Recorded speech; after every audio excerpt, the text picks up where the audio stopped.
Introducing Scholar, the first Tremere archetype to make their way to Bloodhunt in the latest update.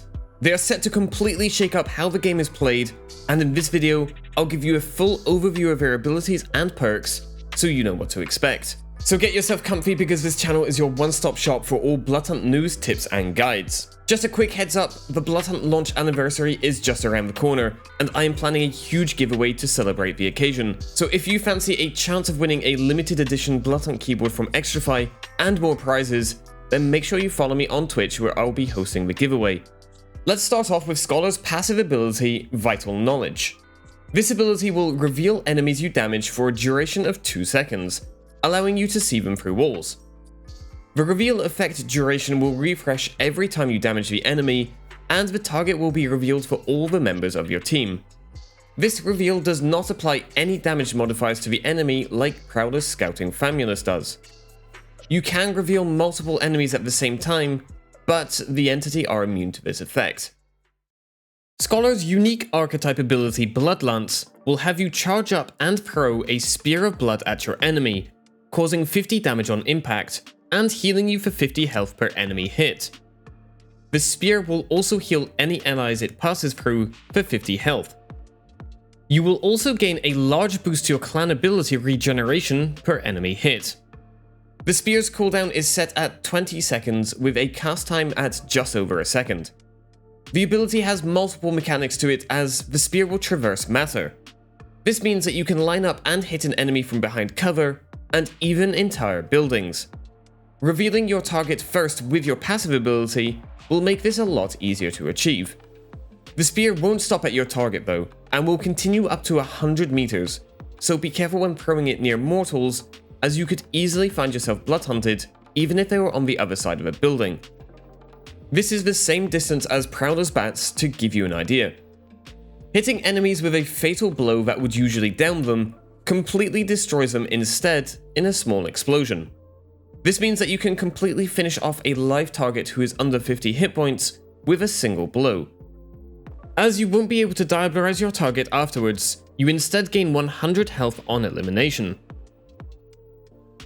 The explosion animation is purely visual and does no extra damage. The spear's damage can be affected by damage modifiers like Vandal's passive or Prowler's bats, so if you see a 45 or 60 pop up, then that's why. The Tremere clan ability is called Levitation, and, you guessed it, allows you to levitate. The ability is a bit more complex than that, but the basics are as follows. Press the ability once to activate Levitation. This will allow you to float and move in all directions, including holding jump or crouch to move up and down. You will notice an energy bar at the side. This bar will indicate how long you are able to levitate for, and will recharge automatically when you're not using it, at a rate of 4% per second.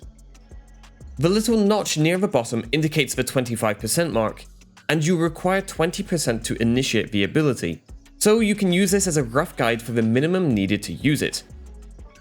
You then consume 8% per second, giving you a total potential flight time of 10 seconds in a single use. You can cancel the levitation early, however, by pressing your ability button again to save on this energy, and be able to use it more frequently. This will come in handy as the ability gives you a small upwards boost as you first use it, but then slows down as you exit the initial boost and enter the levitation part. By cancelling your ability shortly after you use it, you maintain the initial momentum boost gained and carry it into a fight or parkour. This essentially becomes a smaller variant of the Bruja Leap, but on a much shorter 2-second cooldown. As you require 20% of your energy per activation, you may notice the energy bar depleting at a much faster rate by doing this, compared to just moving through levitation, but at least you won't be an easy target. Just keep in mind that Diablerie won't reset your energy bar, so use it sparingly. You can also combine the ability with a jump or slight jump to further increase your speed and height you reach. To do this, simply slide and press both jump and your ability button at the same time. I found I got better results when holding jump, but play around with the timing a little to find your sweet spot. Remember to cancel the ability before you enter the levitation part to maintain your momentum. As the ability only has a 2-second cooldown, you don't gain much in terms of cooldown reduction with melancholic buffs. But the purple resonance also influences how fast your energy recharges, which has a larger effect on your ability in the long run. This difference can be quite the game changer and takes the standard 25-second regeneration time down to 17 seconds with pre-melancholic buffs. For Scholar's perks, we are unfortunately missing Athlete, but we get the best perks for this archetype early on, with Phlegmatic helping with the fairly slow Bloodlance cooldown unlocking at level 3, and Nobility cutting those accidental Bloodhunt durations in half at level 6. Either of the perks are a great choice, but I would advise against using the Martial perk at level 20, as this will double those Bloodhunt durations, making you an easy target for longer. And that's it from me. Thanks for watching and listening to my introduction video. Come on over to my Twitch channel for new weekly drops, or check out some of my other Bloodhunt guides.